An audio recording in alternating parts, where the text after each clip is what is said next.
अनुभव से ही जाता है संदेह समग्रीभूत। और जब तुम्हें अपने पर अनुभव आ जाता है, अपने पर भरोसा आ जाता है, अपनी में प्रतीति हो जाती है, उस दिन तुम्हारे लिए सारे शास्त्रों में, ध्यान रखना सारे शास्त्रों में, फिर ऐसा नहीं होता कि हिंदू शास्त्र ठीक हो गए और जैन शास्त्र गलत हो गए और मुसलमान शास्त्र गलत हो गए। नहीं, जिस दिन तुम्हें अपना अनुभव होता है उस दिन तुम पाते हो कि अल्लाह के नाम से जिसको पुकारा गया वो यही है, और राम के नाम से जिसको पुकारा गया वो भी यही है। उस दिन सारे शास्त्र, सारी पृथ्वी के शास्त्र सत्य हो जाते। तुम्हारा एक छोटा सा अनुभव सारे जगत के मनुष्यों के लिए गवाही बन जाता, तुम प्रमाण हो जाते। और कोई प्रमाण नहीं, परमात्मा का और कोई प्रमाण नहीं है। जब तक तुम ही प्रमाण ना हो जाओ तब तक कोई प्रमाण नहीं। रामकृष्ण से किसी ने पूछा है कि आप ईश्वर का कोई प्रमाण दें। रामकृष्ण ने कहा मैं मौजूद हूं, तुम देखो मेरी आंखों में, तुम पकड़ो मेरा हाथ, तुम नाचो मेरे साथ, तुम बैठो प्रार्थना में मेरे निकट, मैं मौजूद हूं।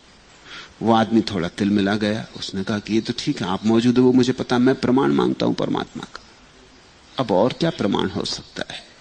रामकृष्ण कहते हैं झांको मेरी आंखों में, पकड़ो मेरा हाथ, चलो मेरे साथ, उठो बैठो मेरे पास, डूबो, मैं प्रमाण हूं। लेकिन वो आदमी तो राजी नहीं होता, वो कहता हम प्रमाण मांगने आए हैं, आपको थोड़ी मांगते हैं, आपसे क्या होता है, ये अंधा आदमी है। रामकृष्ण का जवाब एकमात्र जवाब है, और जवाब हो भी नहीं सकता। तुम प्रमाण हो सकते हो, तुम प्रमाण दे नहीं सकते। जिस दिन शास्त्रों की धूल झड़ गई होगी दरिया की, उस दिन दरिया स्वयं शास्त्र बने, उस दिन उनकी वाणी वेद हो गई, उस दिन उनकी वाणी में उपनिषद का सार आ गया, उस दिन उनकी वाणी में कुरान का गीत आ गया।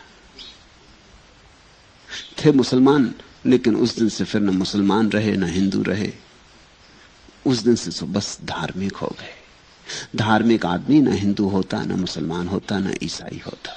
धार्मिक आदमी तो बस धार्मिक होता है, और सारे जगत की संपदा उसकी अपनी होती।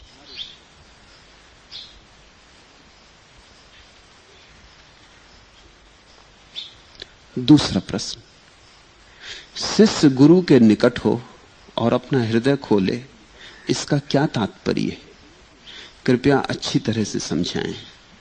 और आखिर यह इतना मुश्किल क्यों है और भय क्यों होता है?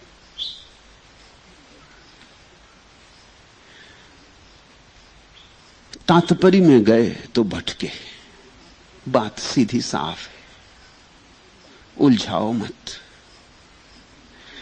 शिष्य गुरु के निकट हो, निकट होने का अर्थ होता है शिष्य अपनी रक्षा ना करे। तुम सदा अपनी रक्षा कर रहे हो। तुम अगर गुरु के पास भी जाते हो तो बस एक सीमा तक जाते हो, जहां तक तुम्हें लगता है खतरे के बाहर हो।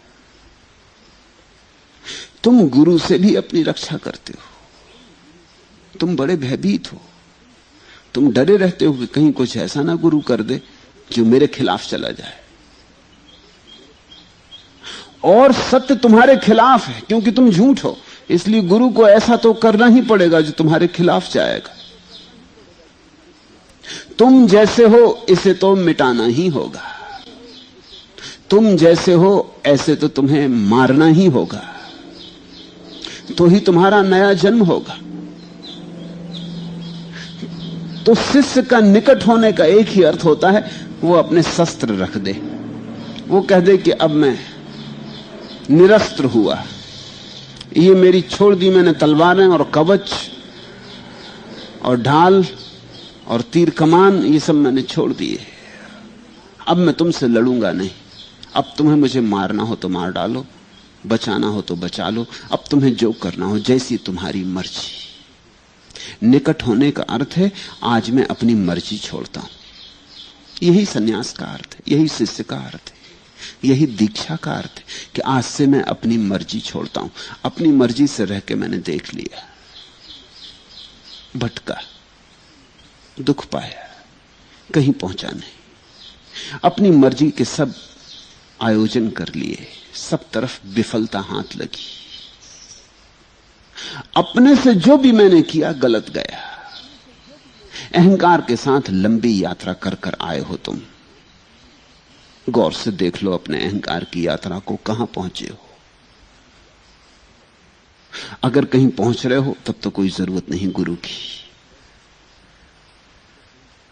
अगर तुम्हें लग रहा है कि यात्रा बिल्कुल ठीक चल रही है, तुम मार्ग पर हो, चित्त में सुगंध बढ़ रही है, शांति बढ़ रही है, आनंद की वर्षा हो रही है, मेघ घिर रहे हैं और भी वर्षा होगी, ऐसी तुम्हें प्रतीति होती तो गुरु की कोई जरूरत नहीं, दीक्षा की कोई जरूरत नहीं। तुम ठीक रास्ते पर हो, तुम चले जाओ, चलते जाओ। फिर न कोई समर्पण चाहिए, न किसी के निकट होने की कोई आवश्यकता है। लेकिन अगर ऐसा मालूम न पड़ता हो और लगता हो कि हाथ खाली के खाली, और जिन चीजों को भी संपदा समझा आखिर में पाया कि वे सब ठीकरे सिद्ध हुई, स्वर्ण समझ कर गए थे लेकिन केवल पीतल को चमकता हुआ पाया।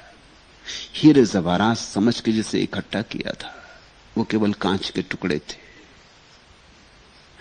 अगर हर जगह विफलता हाथ लगती हो और हर जगह हार हाथ लगती हो और ऐसा लगता हो कि जीवन विषाद से विषादमय होता जा रहा है और तुम नरक की यात्रा पर हो, तो फिर जरूरत है कि तुम किसी का हाथ गहो, तुम किसी के चरणों में गिरो और तुम कह दो कि अब अपनी मर्जी से ना चलूंगा, अब तुम्हारी मर्जी मेरी मर्जी होगी।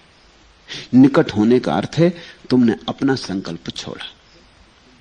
संकल्प का त्याग है निकटता। अगर कहीं भीतर तुम अपने संकल्प को अभी भी बचाए हुए हो, अगर तुमने गुरु के पास दीक्षा भी ली है, संन्यास्त भी हुए हो और यह भी तुम्हारा ही संकल्प है, तो तुम चूकोगे, तो तुम दूर रहोगे। तुमने कहा कि मेरा निर्णय है कि मैं संन्यास लेता हूं, संन्यास भी ले लोगे और चूक भी जाओगे क्योंकि तुम्हारा निर्णय। तो फिर तुम्हारी अभी पुरानी मर्जी कायम है, अभी पुरानी अकड़ कायम है। रस्सी जल गई, अकड़ नहीं गई। अब तुम आखिरी अवस्था में भी अपनी अकड़ को बचाने की कोशिश कर रहे हो। तुम कहते हो मैंने संन्यास लिया, मैंने दीक्षा ली, अभी भी मैं बचा है, अभी भी मैं बोल रहा है, अभी भी मैं काफी मुखर है, तो चूक गए। तो तुम चरण पकड़ के भी बैठ जाओ तो भी तुम हजारों कोस दूर हो।